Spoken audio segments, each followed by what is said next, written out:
58 ans déjà passés depuis l'assassinat du tout premier ministre congolais, Patrice Emery Lumumba. À cette occasion, une messe d'action des grâces a été célébrée ce jeudi 17 janvier 2019 à la cathédrale Notre-Dame du Congo. Dans le cadre de ces mêmes festivités, une cérémonie de dépôt des gerbes de fleurs a eu lieu à Limité à l'échangeur où est érigé le monument de l'illustre disparu.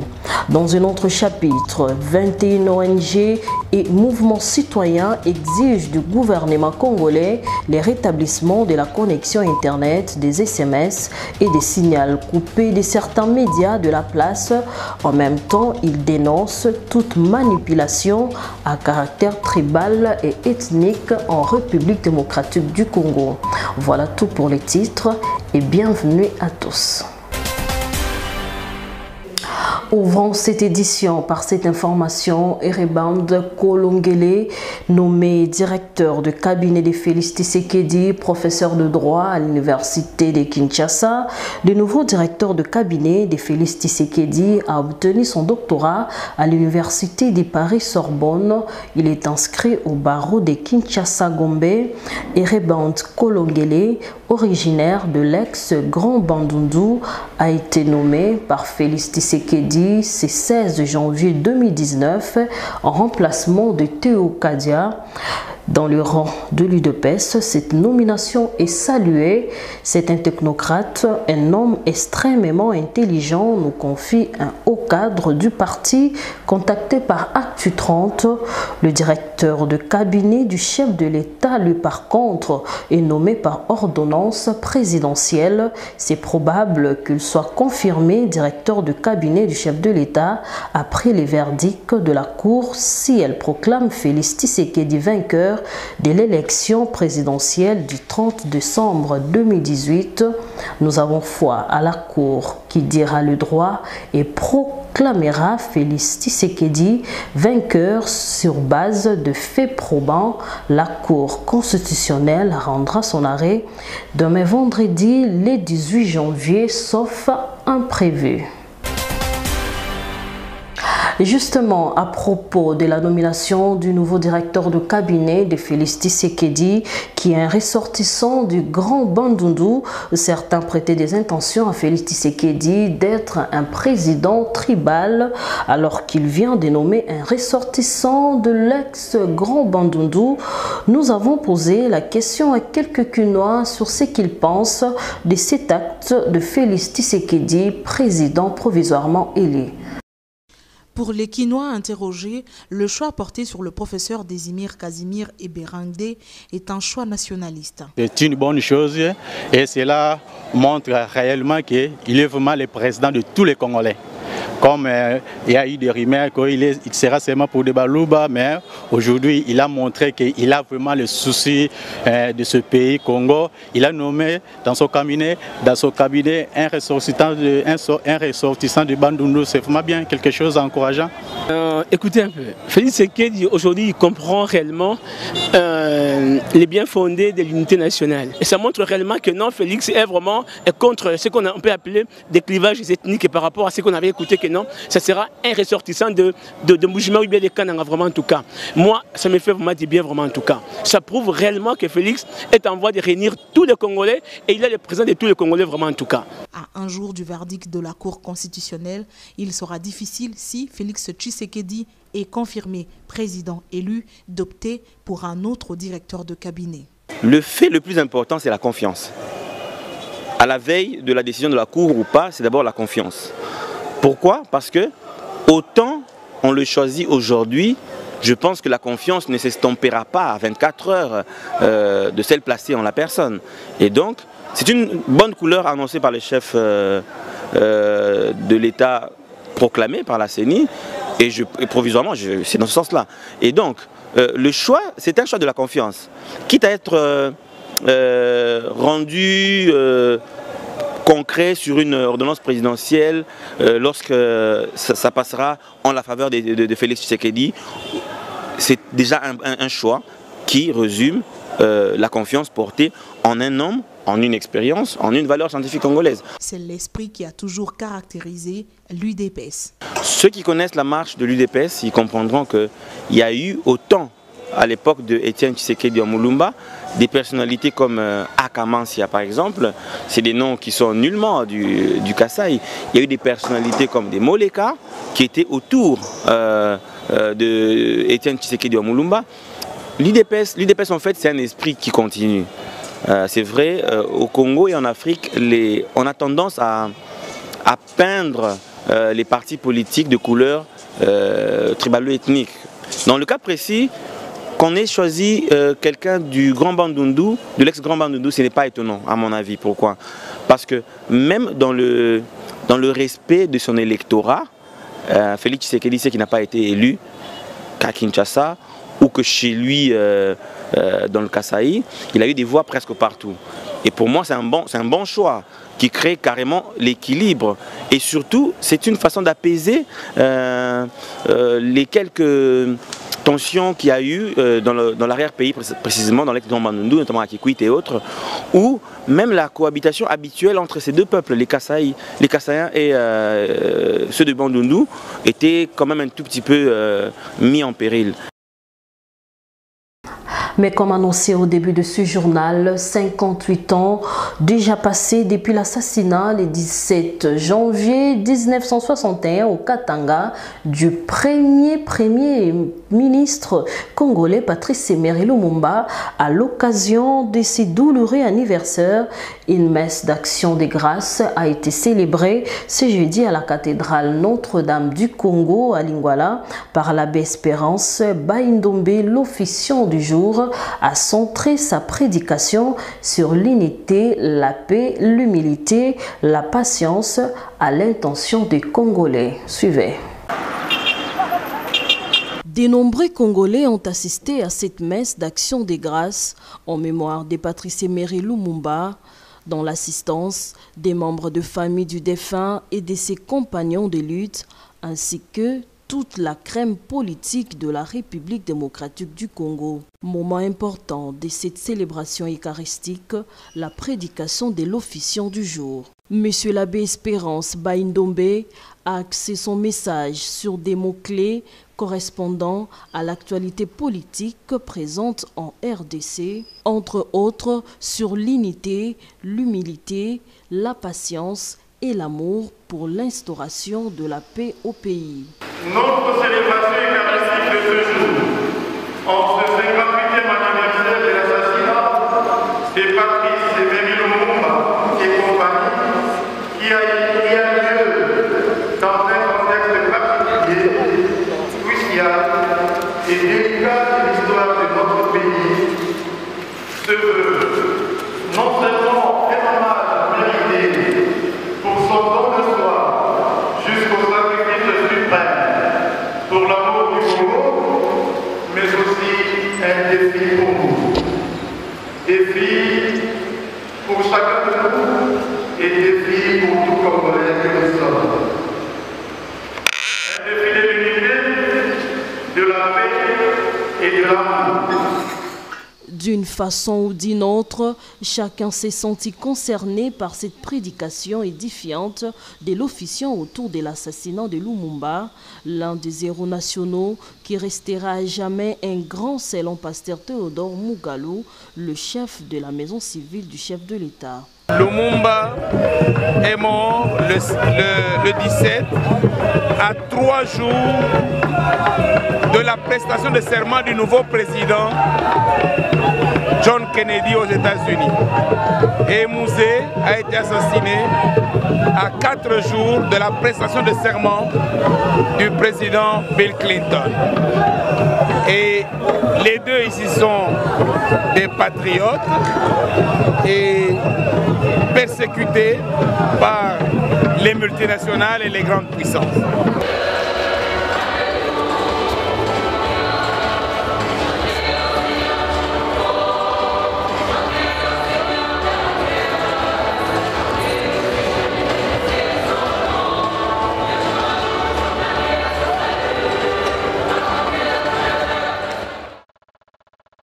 Et puis les Congolais ne devraient jamais oublier la date du 17 janvier, synonyme de la lutte menée par Patrice Emery Lumumba et ses compagnons pour l'accession de la RDC à l'indépendance.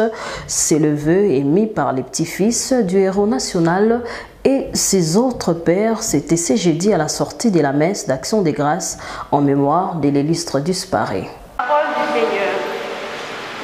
Ils étaient aussi présents à la messe de ce 17 janvier 2019. Ils, ce sont les enfants et petits-fils de Lumumba et ses compagnons de lutte, Olivier Okito et Maurice Polo.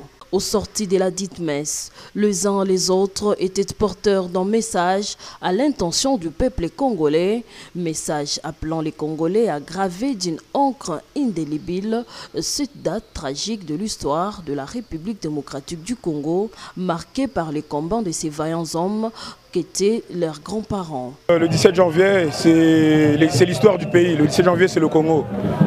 Ce jour, toute la jeunesse congolaise, toute la presse congolaise, tout le monde doit se rappeler cette date. Parce que si aujourd'hui, regardez ce qui s'est passé, là, il y a eu alternance de pouvoir, c'est grâce au combat de nos parents, de nos héros nationaux. Et donc, j'invite le peuple congolais à toujours se souvenir de cette date et de ne jamais oublier que c'est le départ de notre histoire, c'est le départ du Congo. Le 17 janvier, c'est un jour de sacrifice. Lumumba est mort en se sacrifiant, Okito est mort en se sacrifiant, Polo est mort en se sacrifiant. Évitons de chercher les intérêts personnels, les richesses personnelles. Sacrifions-nous pour le pays pour que nous allions de l'avant. Pour nous aujourd'hui, ça ne peut pas être une journée de joie. Parce que jusqu'à aujourd'hui, tel qu'on est là, on doit se dire une chose et une vérité. Où sont les corps de nos grands-parents? Nous connaissons l'histoire. Donc quand nous venons là, nous ne venons pas pour nous amuser ou pour voilà, commémorer. C'est une journée de tristesse pour nous. Parce qu'à chaque fois qu'on nous raconte, on nous dit que non, vos parents ont été mutilés, les corps ont été brûlés et dispersés ça et là. Donc ce n'est pas vraiment une journée mémorable pour nous, mais du moins nous venons aujourd'hui honorer leur mémoire. Malgré l'importance de cette date tragique, aucun des enfants et petits-enfants de Lumumba n'a pu délier la langue.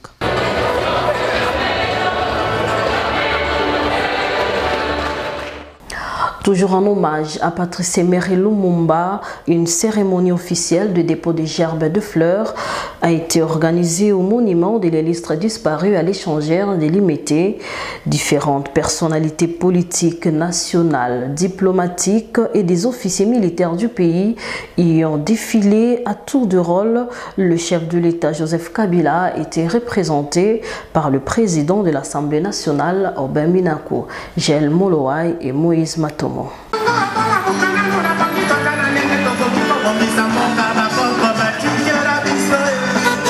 En mémoire de Patrice Emery Lumumba, pour l'ensemble de son combat politique, son monument est érigé à l'échangeur de Limité. C'est là que des gerbes de fleurs ont été déposées en souvenir de l'illustre disparu. Le représentant du chef de l'État Aubin Minaku, le Premier ministre Bruno Tshibala, accompagné de quelques membres de son gouvernement, la famille Kabila et la famille biologique des Lumumba, y ont tous défilé pour les dépôts de gerbes de fleurs. Au passage, les uns après les autres, tous ont dit un mot sur la lutte menée par ces héros nationaux. Notre motivation, parce que nous célébrons le sacrifice, le martyre de notre président d'honneur, le Parti Lumumbiste Unifié, qui est Patrice Emery Lumumba. Nous sommes là pour que le peuple congolais se remémore de son combat, qui continue toujours pour ce peuple. Aujourd'hui, avec ces élections, nous nous rappelons de ce grand patriote, de ce grand nationaliste, de cet homme qui s'est battu pour l'indépendance de notre pays. Et il reste vivant à jamais parce que son message résonne aujourd'hui dans les oreilles des Congolais, que dis-je, mieux dans les oreilles des politiciens congolais, parce que nous devons être plus nationalistes que jamais. Parce que Lumumba nous a fait croire, nous a fait rêver un pays fort, grand. Il nous avait tous décomplexés. Il nous a donné envie de voir un pays qui coopérerait d'égal à égal avec toutes les nations du monde. toute la lutte de Lumumba était la lutte de recouvrer le statut de citoyen libre, vivant dans la dignité, respecté par les autres races. Et donc il en a obtenu en sacrifiant juste sa vie pour obtenir cette liberté et cette dignité de la peau noire et de l'Afrique d'une manière générale. C'est ce statut qui nous est plus important qu'aujourd'hui. Il nous reste de travailler, de poser les actes de gouvernance pour permettre au pays à pouvoir décoller et développer, répondre aussi à l'intérêt général et aux besoins sociaux de base. À la différence de toutes ces personnalités venues déposer de gerbes de fleurs, les militantes et militants du parti lumumbiste unifié s'y sont amenés pour célébrer cet anniversaire du 17 janvier à leur manière, en chant et danse. Héros national, Patrice Emery Lumumba, qui a payé de son sang pour le pays, étant des pionniers de l'indépendance de la République démocratique du Congo, 58 ans après son assassinat, l'opinion est loin de faire l'unanimité sur son héritage politique. Pour certains Congolais, les idées de Lumumba sont dans les oubliettes. Pour d'autres, les idées qui ont survécu à sa mort s'appliquent timidement. Reportage signé Jaël Moloaï et Moïse Matomo. On le sait, mort pour la cause nationale, Patrice Emery Lumumba a légué au pays un héritage par rapport à ses idées et à ses idéaux. Pour certains Quinois, les idées de Lumumba sont mortes avec l'homme lui-même. Tous ceux qui l'ont suivi après n'ont rien fait la volonté de Lumumba. N'ont rien fait la volonté de Lumumba. Ce sont des gens qui sont venus pour s'enrichir et détruire ces pays. Ce n'était pas ça l'amour de Lumumba qu'avait pour ces pays. Ce n'était pas ça le but que Lumumba s'est sacrifié pour ces pays. Le jour, on va comprendre qu'il faut d'abord s'assumer parce que nous confondons souvent entre moto assumé par responsabilité naïve, où il faut que sous la loi et que nous devons vivre dans le libertinage, libre.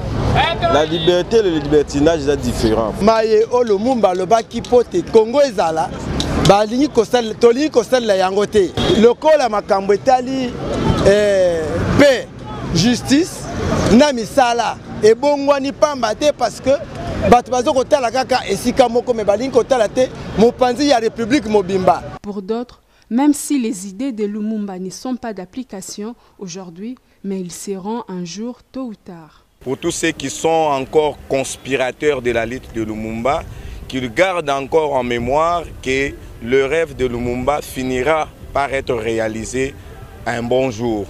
Jour appelé jour indépendance na biso, jour to zalaka libéré na boumbu ya bindele. Pour le moment il y a salama puisque total na ba époque passée donc qui ezaki néwa mais lelo de commission connaît ba journal boyé en tout cas nasa sirike et ko salama. Dans un autre chapitre, c'est dans une déclaration commune dans le cadre de la lutte pour le changement politique et social en République démocratique du Congo, la CAJ, les mouvements citoyens comme la Lucha, les Congolais debout et Filimbi ont exigé sans délai les gouvernements congolais le rétablissement de la connexion Internet, SMS et du signal coupé de certains médias. Les auteurs de cette déclaration dénoncent cette manipulation à caractère tribal et ethnique en République démocratique du Congo. C'était ce jeudi à Palm Beach, dans la commune de La Gombe. Winnie Imana et Rodrigue Ngombo étaient présents pour le compte d'Actu 30. Dans ce monde devenu un village planétaire, l'Internet et les réseaux sociaux sont d'une importance capitale et primordiale dans la vie des citoyens au quotidien. À ce titre et dans le cadre de la lutte pour un Congo plus digne, prospère et respectueux de droits et libertés fondamentales que ces ONG et mouvements citoyens exigent du gouvernement le rétablissement immédiat de la connexion Internet. Exigeons le rétablissement sans délai de la connexion Internet et des SMS et des médias dont les signaux ont été coupés, car constituant des moyens par excellence de communication qui peuvent contribuer à apaiser les esprits. Au bilan de leur action collective, ces mouvements citoyens épinglent 3 victoires selon Paul Diakese. Il faut dénoncer toute velléité de manipulation tribale. Je crois que Maître Georges Kapiamba pourrait dire des situations qui ont eu lieu dans certaines parties de la République qui ont commencé à devenir très dangereux et qui ont causé des agressions et des atteintes physiques à des personnes à qui on ne reproche que leur appartenance tribale. Nous ayons Chadari Emmanuel, candidat de la majorité, moins élu, à plus de 2 millions de voix selon la CENI, pour le deuxième qui est Fayoulou selon la CENI, il dépasse le candidat de la majorité à plus de 2 millions de voix. Dans tout le cas, c'est-à-dire nous avons pu obtenir une victoire d'étape importante et nécessaire. Et que beaucoup essayent de vouloir ne pas brandir et qui essayent de traduire des frustrations, de guerres, de complications et autres. Chaque fois, nous avions essayé de militer, de combattre, de nous opposer. Il y a eu de victoires d'étape. Et quand nous avions, et chaque fois que vous aurez des victoires d'étape, il y aura des difficultés, des circonstances qui vont s'opposer et des défis à relever. Ces organisations promettent de demeurer vigilantes pour que le nouveau président et son futur gouvernement respectent les droits humains, les libertés fondamentales et luttent contre la gabégie, l'impunité, les clientélismes et les cultes de personnalité. Et un autre message, mais pourquoi nous sommes là? Et puis dans une autre déclaration commune, 21 ONG et mouvements citoyens proposent le rapprochement entre Félix Tshisekedi et Martin Fayoulou, les deux leaders de l'opposition pour les biens du peuple congolais. Cette déclaration est lue par Maître Georges Kapiamba, le président de la CAGE. C'était toujours ce jeudi à Palm Beach, dans la commune de La Gombe, une fois de plus, Winemana. 21 organisations non gouvernementales et mouvements citoyens ont appelé les deux leaders de l'opposition, Martin Fayoulou et Félix Tshisekedi, à un rapprochement rapide et un dialogue sincère pour l'intérêt de la République démocratique du Congo. Saluons les recours par les acteurs politiques aux instances judiciaires pour trancher les contentieux électoraux conformément à la législation à la matière. Appelons les instances de justice habilitées à dire les droits avec indépendance et impartialité.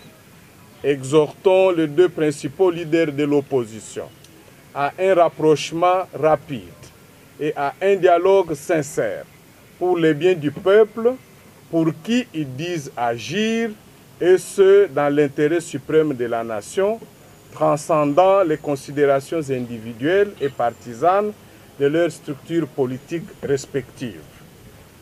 Promettons de demeurer vigilants pour que le nouveau président et son futur gouvernement respectent les droits humains et libertés fondamentales et luttent contre la gabégie, l'impunité, le clientélisme et les cultes de personnalité.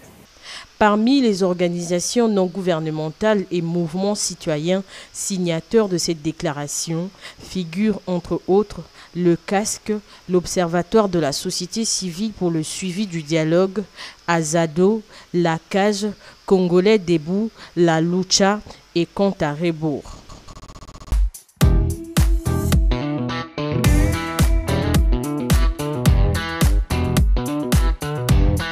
Et puis une brève sportive dans le cadre du championnat national, c'est jeudi à Kindu, chef-lieu de la province du Maniema. Le Daring Club Motema Pembe a battu la formation de Maniema Union sur le score de 3-2. Daring Club Motema Pembe, qui totalise 30 points, va boucler la phase aller le mercredi prochain à l'occasion du derby de Diable Vert Quinois contre V-Club. C'est par ici que nous bouclons cette édition. Merci à toutes et à tous de l'avoir suivi. Je vous retrouve demain à la même heure et à la même chaîne. Au revoir. Communiqué de presse.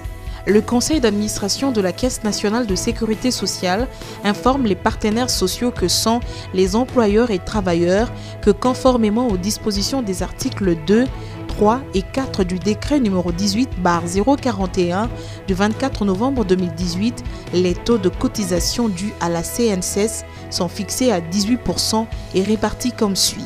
Pour la branche des pensions, 10%, dont 5% à charge de l'employeur et 5% à charge du travailleur. Pour la branche des prestations aux familles, 6,5% à charge exclusive de l'employeur. Pour la branche des risques professionnels, 1,5% à charge exclusive de l'employeur. Il importe de noter que ces taux sont applicables à partir du 1er janvier 2019. Pour le conseil d'administration, le directeur général Agnès Mwad Nawej Katang, le président Sekimono Wamangango Kom.